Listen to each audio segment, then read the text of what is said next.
Kawhi Leonard leaves the arena after an injury, and does that mean the Clippers' chances for home court advantage is done? We'll give you our answer in today's episode of Locked On NBA. Let's go.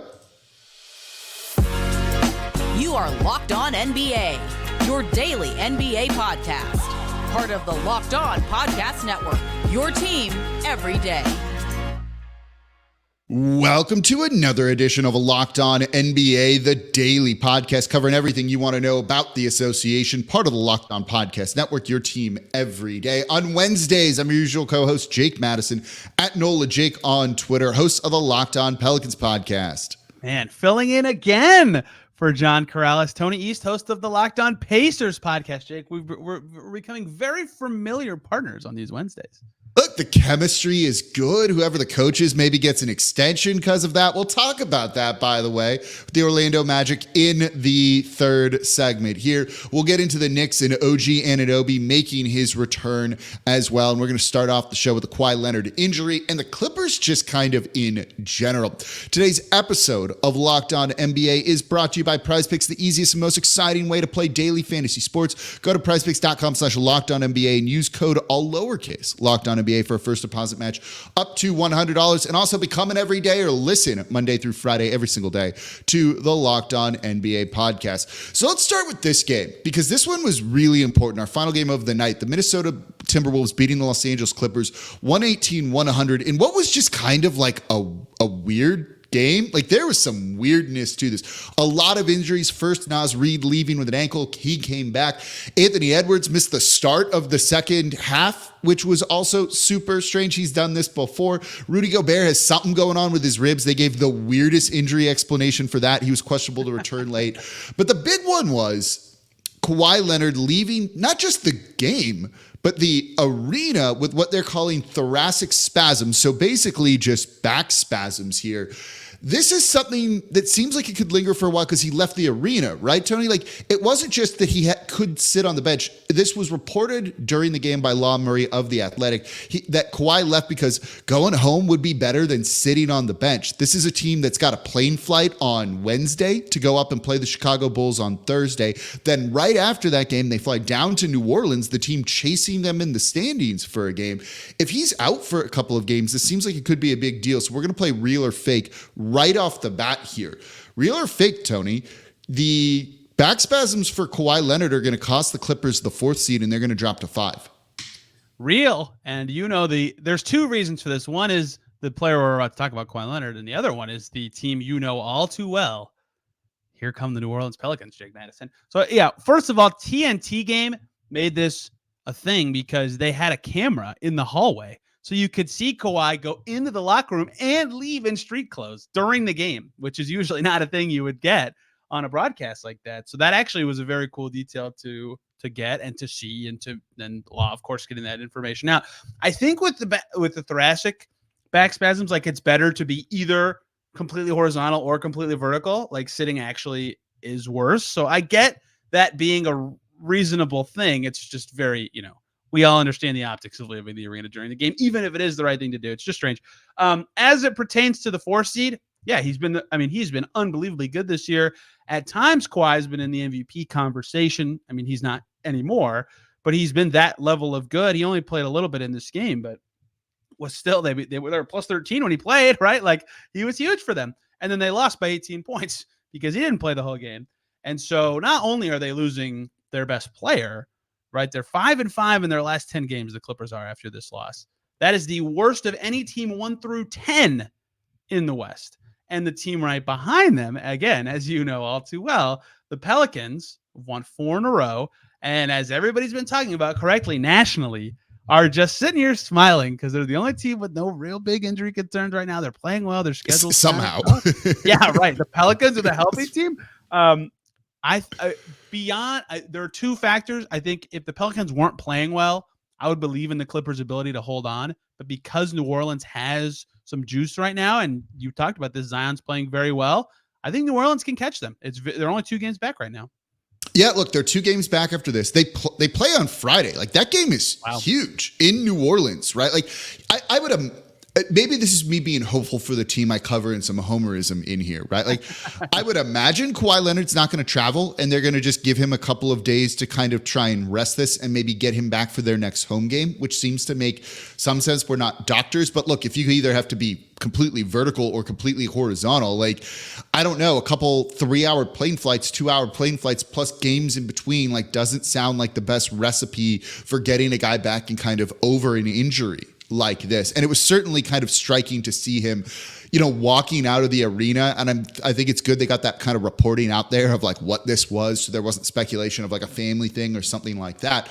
Yeah. But the Clippers are also missing Russell Westbrook. He's been key for them off the bench this season. I don't think that's as big of an injury as, say, Karl Anthony Towns for the Minnesota Timberwolves. But like, Kawhi is what makes this work. Right? You said it, he was positive net rating, right? They were up 15 after one quarter, looking like they were going to roll over the Minnesota Timberwolves. And then he leaves and the game completely flips and shifts. And with New Orleans playing well, with them playing each other, right, in some of these games coming up, I think this is something that the Clippers need to be worried about. I think, they have some depth there, but you really can't overcome an injury like this sort of thing. So it's going to be interesting to see what they do. They have tough games coming up. They still have the Denver Nuggets one time, the Cavs, the Pelicans, 2 games against the Phoenix Suns, the Kings, and the Orlando Magic. Now all of a sudden you get a game against the Chicago Bulls without Kawhi. How does that work, right? Some of those kind of gimme games they might have are sort of up in the air all of a sudden. They've been up and down of late anyway, right? Even with with the injury to Westbrook. Yeah, we'll talk about this. Like, Westbrook got hurt. Paul George is not playing very well. James Harden just had 12 points and 7 assists in a marquee game. Like, he's not going to be the James Harden he used to be. But like, you got better than that, right? So they have concerns to deal with anyway, right? That whatever they're doing as it stands probably wasn't enough really to hold off the Pelicans. And we can talk more about the Clippers level in a minute. We will. This, Jake, but I would like to read people listening the Pelicans' upcoming schedule, if you don't mind. I'm sure you know. Ahead.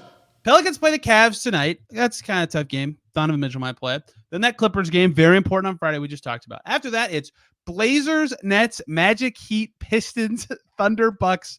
Like, they could win a bunch of those. That's a bunch of teams. They also play the Magic again, the Spurs again, the Blazers again. Like, this is why it's going to be very hard for the Clippers to hold them up. They have to play better than the Pelicans, and they're not right now. And that 2-game gap could be very easily caught, especially if the Pelicans win at home on Friday. Yeah, I did this on Locked On Pelicans the other day. This was my show, right? It was basically, could the Pelicans get the 4th seed, and looking at the Timberwolves and the Clippers and like what the winning percentages are if the Pelicans keep winning at the rate that they're winning at, which is about 61%. Right. The Clippers need to win 52% of their games going. That's before this loss, so that number changes a little bit. It's higher now after this loss, but at the time they needed to win 52% of their games. They could do that, right? But with the fact that they play each other is massive, right? You claw one game back in the standings there. Minnesota, by comparison, to keep home court advantage and not let the Pelicans jump up. Let's remove the Clippers from the equation here. I think had to win like 42% of their games. So they had a whole lot more margin for error with it here, or 46, something like that. Not above 50%. So, and that was kind of a race to like whoever gets to 51 wins. That was kind of the number that I was targeting based off the Pelicans and their winning percentage. So it's doable for the Clippers, but not when you play like this. Not, you went up against a depleted Timberwolves team. Right? No Karl Anthony Towns. Naz Reid leaving for a few, and you still lost, and you lost in kind of big time fashion with the Timberwolves running away, thanks to Nickeil Alexander-Walker, Anthony Edwards in the second half. Let's talk more about this game coming up next. I think there's more we want to say because we want to get into Paul George a little bit too. We'll also get into the Knicks. That's coming up here next in today's episode of Locked On NBA. Right now, though, I'm excited to tell you about eBay Motors. This is my favorite because I work on all of my cars. Passion, drive, and patience. What brings home the winning trophy is also what keeps your vehicle alive. eBay Motors is everything you need to maintain your vehicle and level it up to peak performance. You want speed, power, style? eBay Motors has it all. You can put on a new exhaust, roof racks, upgrade your headlights, whatever it is, you can make your car look cooler, sound louder, go faster. And the reason I go there for all of my parts is because they have over 122 1.2 million parts for your vehicle. So you'll always find exactly what you're looking for. And with eBay's Guaranteed Fit, your part is guaranteed to fit your ride every time or your money back. Because with eBay Motors, you're burning rubber, not cash. So with all the parts you need at the prices you want, it's easy to turn your car into the MVP and bring home that win. Keep your vehicle alive over at ebaymotors.com. Eligible items only. Exclusions apply. eBay Guaranteed Fit only available to U.S. customers. What keeps my 50-year-old Corvette on the road? And thank you for making Locked On NBA your first listen today and every day. We're here Monday through Friday, just covering everything you want to know about the association here. On Wednesdays, I'm Jake Madison here with Tony East. Let's keep it going, talking about this Clippers loss to the Minnesota Timberwolves. So Nickeil Alexander-Walker was awesome. He's been really good for them. Anthony, you got something you want to say there? Oh, well, I actually want to talk about Ant first, but yeah. Let's talk about Ant first. That works. Nickeil Alexander-Walker being maybe the second best player in this game. Who had that coming at a key time? I mean, this is what the Wolves need to win with Cat out and Gobert banked up, and Ant deciding sometimes to not start games when the game starts or start the second half of the game starts. How is that twice this season? Like, I can understand missing tip-off. Twice in a week. I can understand missing tip-off. Look, you're in the bathroom, all of a sudden it's tipping off, and you're, oh man, like you got to hurry, like whatever there. But coming out of the halftime break, like, I don't get that one. He keeps playing so well in the game he does it that everyone's like, whatever. But like, it's very strange. Look, Ant, so the third quarter, the Clippers were ahead, right? Like for a lot of the game. In the late third quarter, Ant I cover the Pacers, obviously. I just saw him do this to them, but he just has these stretches where you're just like, oh my God. Like this guy has one of the top peaks of any player in the league. And that late third quarter run that got the Pelicans, the Wolves up by 10, a lead it never got close again, was Ant just going crazy on both ends. Defense was awesome. Scoring was crazy. I mean, they need him to take 1 billion shots with Cat out, and he can. He could take 30 shots and look awesome the whole time. Like he is unbelievably good, and he was again in this game. Yeah, he's taken a real leap. Like he's carried that Team USA performance over into this season. So on the flip side, though, guy who wasn't great, Paul George in this one. Like this felt like a game where he just needed to take over, and he didn't. And it feels so disappointing. And I think it's one of the reasons why you and I are a little bit pessimistic about the Clippers here. Yeah, so entering today, his last 19 games, 43% from the field, 33% from deep, 18 points per game. And it's the turnover thing that keeps popping up and being a problem. He's having more 5 in this game. Every game he had 5 in this game. Like he just he's not playing exactly right. And like, I get that he isn't a primary guy all the time, but they kind of need him to be. And he was really good from like around Christmas till mid-January. He had that huge 38, I think 40 point game, and they beat the Thunder at home, and it was a big deal, and they looked really good. And he's just been really wobbly since then. It's been really a problem for the Clippers and a part of them even before this Kawhi injury. I think they alternated wins and losses for like 10, 12 games or something. And his inconsistency was a big part of that. And like Harden is what he is for this team. He's playing very well despite not putting up numbers you expect from James Harden. But to me, for them to, if they're going to hold off the Pelicans and make me wrong for saying real in the first segment, it's going to be Paul George rediscovering his form because he hasn't been good for about a month and a half now. Not bad, but not at his level, obviously. No, and it's weird, right? Like he had 22 points on 11 shot attempts. He got to the line 10 times and was a perfect 10 of 10 from the line. And it's those 5 turnovers just makes this game feel underwhelming, right? Like, I don't know. I kind of want to like scream at him, like do more, right? But is he capable of doing that sort of thing? It's just like, that's a good stat line, but they needed so much more from him in this game and they couldn't get it. And he just seemed kind of incapable of taking over the game in a sense. Yeah, when he is at his best, his shot is obviously a big part of it. Like he can just drill threes and jumpers in your face from anywhere. But at his absolute best, like he can put pressure on a defense and make them rotate and get in the lane and be like an okay enough passer. And so when he has 3 assists and 5 turnovers, like, yeah, he got to the line a bunch, and that part of him driving is still there. And he's a great shooter and all that. Like as a personal scoring level, he looked good in this game. But in terms of being an engine, they don't have Russ, they don't have Kawhi. Right, they need him to be more in that way, and he can, but he hasn't been recently, and he's had a lot of wobbly performances. He's got to be better, especially if he's going to play 35 minutes. Like they need more from him. Yeah, absolutely. A guy that needed to return and provide more to his team was OG Anunoby to the New York Knicks, coming back since January, first game back. Knicks rout the Philadelphia 76ers 106-79 here. I don't know what else to say here other than, like, they're good when they have OG Anunoby, and they're exactly 500 when they don't have him. They were 17-15 before trading for him, 2 games above 500. Tony, what are the stats when he plays versus when he doesn't since he's been on the Knicks? Oh, I don't actually have those in front of me. I wish I was just going to do the record like you did and then talk about tonight's game because I was teeing you up to come in with the numbers and sound good. I think they're 13-2 with him. Is that right? Yes, they're 25-25 without him, which is hilarious. Like covering this race 4 through 8 in the East, right? From the Pacers perspective, I kept thinking like, okay, the Knicks are now in this, right? They're only 1 game ahead of the Magic, and they're 2.5 games ahead of 8th. For them, it was just like, can they get healthy fast enough to hold off these other teams? And maybe Julius Randle's a part of that. Maybe Mitchell Robinson's a part of that.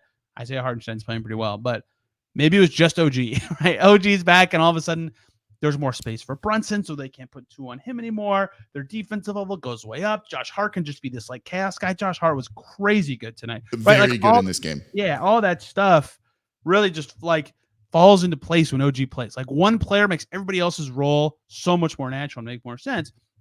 And so, I mean, they smoked the Sixers up and down tonight, but to have him come back from injury and be plus 28, I mean, just like he's the perfect fit for this team. And so I think they're going to hold on to 4th.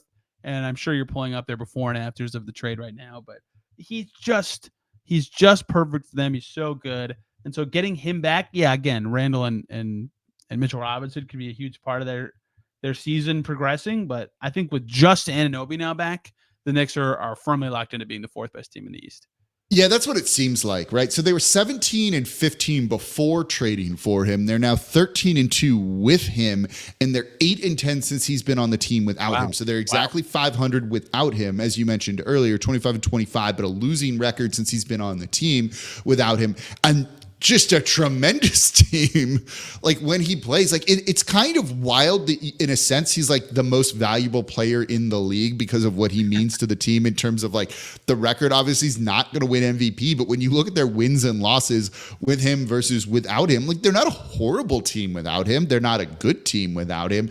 And then you throw him into the lineup, and as you mentioned, it just kind of makes everything fall right into the place, and they look incredible. Now, it's the 76ers, right? Like we got to see this against some of the upcoming teams that they're going to end up playing here.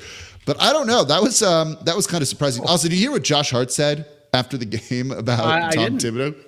So the starters for the Knicks played late into this one. I think it was until about like 5 minutes left, and they were up 30 for most of the 4th quarter here. It felt like they could have pulled them a little bit sooner. Josh Hart played, how many minutes did he play in this one? 39 minutes, right? In the 30, when they were up 30, give the dude a rest. I'm sure Josh Hart kind of loves it, don't get me wrong. He said after the game, though, when they asked about Tibbs doing that, he was like, yeah, Tibbs has some trauma he needs to work through or something like that. Josh Hart, it's just like a great quote. Yeah, he's a funny guy. He had 20, 19, and 10. Like that's insane. That's a guard. He's like 6'5". Okay, let me throw this is comical. I didn't realize how crazy this was. Entering today, OG Anunoby had played exactly 500 minutes for the Knicks. The Knicks net rating with OG Anunoby on the floor, Jake. Are you ready for this? This is not a typo. Plus 25.3. That's a net rating. So that's net rating, not like plus minus in the box score, right? It's offensive rating minus defensive rating. 125.6 offensive rating, 100.3 defensive rating in 500 minutes. They'd lead the league, right? Like that's definitely the top offensive rating, top defensive rating. With him off the floor this season, 2,500 minutes, they have a negative net rating. 116 offensive rating, 116.6 defensive rating. Yeah, so they're like that's wild. By the way, that the stats back up that they're basically just exactly a 500 team without him, with no OG, and they are like, oh my god, this team is amazing and all fits perfectly. Now he's back. If he can play more, right? He played 29 minutes in his return today. I mean, there's some flukiness here because that's only 500 minutes. Opponents' 3-point shooting with OG Anunoby on the floor is like 30%. That's going to go up. And like the 2-point percentage is even a little low. But the offense, I mean, again, everything making sense. Like, they're really dang good when this dude plays. And I didn't even realize how big that difference was until just looking at this. It's crazy. Yeah, look, they need this, right? They got passed by the Cleveland Cavaliers, who are kind of pushing at this point now. It seems like for the second seed, going to be in there, probably finishing third. You have the Indiana Pacers and the Orlando Magic, like right on the heels of the New York Knicks, right? Like they're right there. And we'll talk about the Magic in the next segment here. They needed to get him back and kind of, I guess, like stabilize in a sense. This was just like the perfect game that he could have come back from against a bad 76ers team right now. Kind of gets them back, just stabilizes them essentially. But let's talk about the Magic giving an extension to Jamahl Mosley. Let's look at that coming up here next in today's episode of Locked On NBA. Right now, though, I'm excited to tell you about Prize Picks. Prize Picks is America's #1 fantasy sports app with over 3 million members. It's the easiest and most exciting way to play DFS because it's just you versus the numbers. You pick more or less on the stat projection for 2 to 6 players, and then you watch the winnings roll in. And right now, you can win 100 times your money with as little as 4 correct picks. You can turn $10 into $1,000. Again, you can win up to 100 times your money with as little as 4 correct picks. Prize Picks is really simple to play. You can make your picks and submit your entries in less than 60 seconds. Quick withdrawals, easy gameplay, an enormous selection of players and stat types are what makes Prize Picks the #1 daily fantasy sports app. So if you want to give it a try, go to prizepicks.com/LockedOnNBA and use code all lowercase LockedOnNBA for a first deposit match up to $100. That's a first deposit match up to $100 when you go to prizepicks.com/LockedOnNBA and use code LockedOnNBA. Prize Picks, pick more, pick less. It's that easy.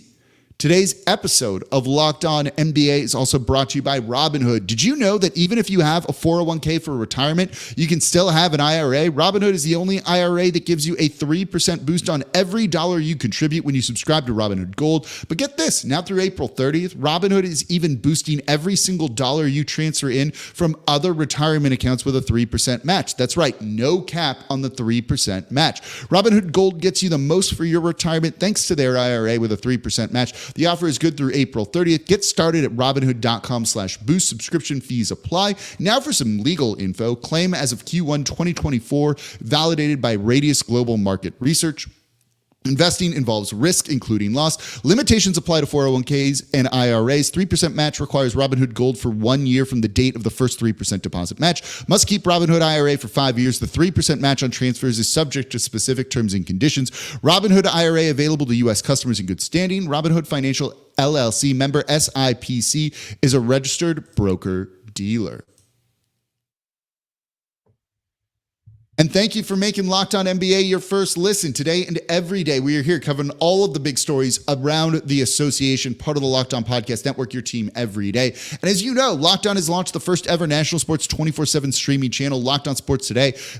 Baseball fans, mark your calendars for March 20th at 7 p.m. Eastern for the best MLB season preview coming exclusively to Locked On Sports Today. On March 20th at 7 p.m. Eastern, be the first to get the local insight from the MLB local experts of the Locked On Podcast Network. Find it March 20th at 7 p.m. Eastern on the Locked On Sports Today 24/7 streaming channel on YouTube or the free Fire TV channels app. All right, we just talked about the Knicks, Tony, and they've got a team kind of nipping at their heels a little bit here, and that's the Orlando Magic, who have by far exceeded expectations, I think, this season. And now it's being reported that they are giving an extension to their head coach, Jamahl Mosley. We don't need to play real or fake on this. This is a good move, right? Oh, yeah. So 100% for a million reasons. First of all, he came in. Immediately they got a win better over this last Steve Clifford year. Then were pretty okay last year and had a great defense. Now they have an elite defense and are likely a playoff team, at least a 2-round play-in team at worst. So here's the thing. If you're the Magic, you would like to... First of all, they did a great job hiring a coach for where they were at, right? Not only did they get an identity, which you need as a young team ascending, right? Their defense is amazing. All of their key young guys have gotten way better, right? Cole Anthony's better. Paolo Banchero's an all-star. Anthony Black looks good. Jalen Suggs is a 3-and-D guard. Franz Wagner's really dang good. Caleb Houston looks better. Jonathan Isaac looks good. There's no point of reading all these guys, but you get the just read their roster at that They're all point, getting basically. better, right? That's huge and a big part of this. But like what you want to know is, and I think they've gotten this information now, is your coach, like some coaches are good at that part of coaching, but aren't as good at like, I'm coaching a winner, right? Or like that's going to be the question with Mark Daigneault in the playoffs, even though I think Mark Daigneault's an awesome coach too. Well, now you've seen that they're 37-28 right now, and they're only going to get better, and they only have cap space. They're only going to be an improved team in future seasons. You can feel pretty good about him being at least a regular season winner. And I think given where the Magic are, not only has he made them better as a team and made the players better, but he's proven he can win as well. And so you're comfortable keeping him for a long time. He's done an awesome job there. If it weren't for Daigneault, he'd be my coach of the year. Well-deserved contract extension. He's a wonderful coach. Yeah, they're giving him 4 years is what Woj with ESPN reported here. And this was the biggest no-brainer in the world, it feels like, right? Even if he's not the guy that like leads you to a title, you need to go through some of that linear progression, right? Get better, make the playoffs, get to the second round, and then you lose a couple of times and maybe you consider kind of changing things up, but we're nowhere near that yet. So keeping this going and what they're building there, I think is the right move. The other thing is I love that their kind of identities on the defensive side of the ball, right? It's tough to get young players to buy in on defense. I've had people around the NBA, I'm sure you've heard similar things, that like young players, rookies don't really contribute to a team's winning, particularly on the defensive side of the ball for like 3 years. So having these guys kind of ahead of schedule on that side of the ball, I think really says a lot about him as a head coach too. Like they're a fun team. Getting into the playoffs also lets you, I think, just kind of gather more data on your roster, right? Like all these young guys have improved, they've gotten better, but now you can really see where some of your flaws are in a series, right? And how they kind of respond to that sort of challenge. Are there obvious areas you need to upgrade? Because now you're not just a rebuilding team, you're a playoff team, and you've got to start team building according to that, I think, a little bit. So getting into the postseason, getting a solid series, and even if you get swept, gives you like very important things that help you take your squad to the next level. Yeah, them making the playoffs will be huge. They're in a tough fight, like we've talked about already. But they were 8-2. They just lost to the Pacers and the Knicks, which of course is terrible because those teams are right by them in that chase. But they were 8-2 in their last 10 before those two games, right? So clearly playing at a pretty good level. I think that's their first consecutive losses since January, right? Like they've been very consistent, finding ways to win. And maybe I'm selling Jalen Suggs short with what I'm about to say because he might fit this group. But of all the teams in the top 5 of defense in the league, Timberwolves have Gobert, right? Lights out, money defender. Celtics have Drew Holiday and a bunch of other really good defenders, but lights out, money defender. The Cavs have Evan Mobley and some really good defenders. Jared Allen's an all defense kind of guy. The Thunder have Lou Dort. Chet's rapidly approaching that. Like I think Jalen Suggs has reached this tier, but entering the season at least, I didn't think of them as having anybody at that caliber of level, and yet they're still top 5 in defense and smothering teams every night with their size and scheme and focus. And that says a lot about Jamahl Mosley that they're able to do that. Yeah, 4th best defense in the league right now. They're number 1 in forcing turnovers, right? Which this is something I've been looking at a lot with. You've probably seen this too with the Indiana Pacers, right? You force those turnovers, you can get out in transition and run, and it's tough for any team in the NBA to play transition defense.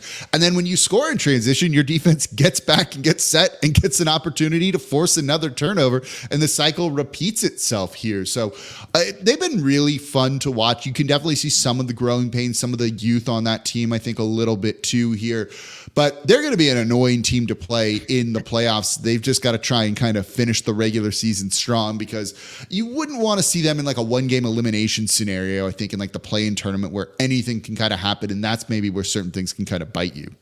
Yeah, and their offense, the criticism of Mosley would be that, of the serious teams, their offense is the worst in the league, right? The only teams below them in offensive rating, Houston is serious, I guess, but they're pretty inexperienced. Is Houston, Detroit, Washington, San Antonio, Portland, Charlotte, Memphis, right? Like those are bad teams. Those are bad teams. Yeah. So you need to see them, if you're the Magic, take a step forward on that end of the floor. Like they do have some offensive talent. They don't have good ball handlers though. So if they get a good guard, I would be very curious how Mosley can design, how good of an offense Mosley can design and execute. But I mean, I kind of out of questions for what they're going to be and what their identity is going to be when they're really good, which says a lot about what he's got them doing. It's just getting there now, making the playoffs, seeing what they need and making it happen. They have a lot of flexibility. Would this shock? Yeah, we don't need to go to a whole nother topic. But like they could be near the top of the East very soon, and that says a lot about him. Yeah. Oh, you figure that if they kind of keep on the track they're on, they're gonna enter that top 4 conversation next year, right? Like, 3-4 seed would probably be their ceiling, but after that, if they make the right moves, as you mentioned, they have flexibility, right? You could trade some of those young guys for an established veteran, those sorts of things. They could be good quickly. Maybe we'll find out. Maybe I'm just magic pilled. I think they could be a better seed than that next year. Ooh. All right. Someone clip it, write it down. We got Tony making a prediction here late night on Locked On NBA. But that's going to do it for Locked On NBA. On Wednesdays, I'm your co-host, Jake Madison, at NOLA Jake on Twitter, and the host of the Locked On Pelicans podcast. Tony East on Twitter, at Tony R. East, host of the Locked On Pacers podcast. Just beat the Thunder. Good time to catch up on the Pacers. There you go. Go listen to that. Go listen to the Locked On for your favorite show. We are part of the Locked On Podcast Network, your team every day on Locked On NBA tomorrow. Nick Angstead, Pat the Designer, and we'll see y'all next week.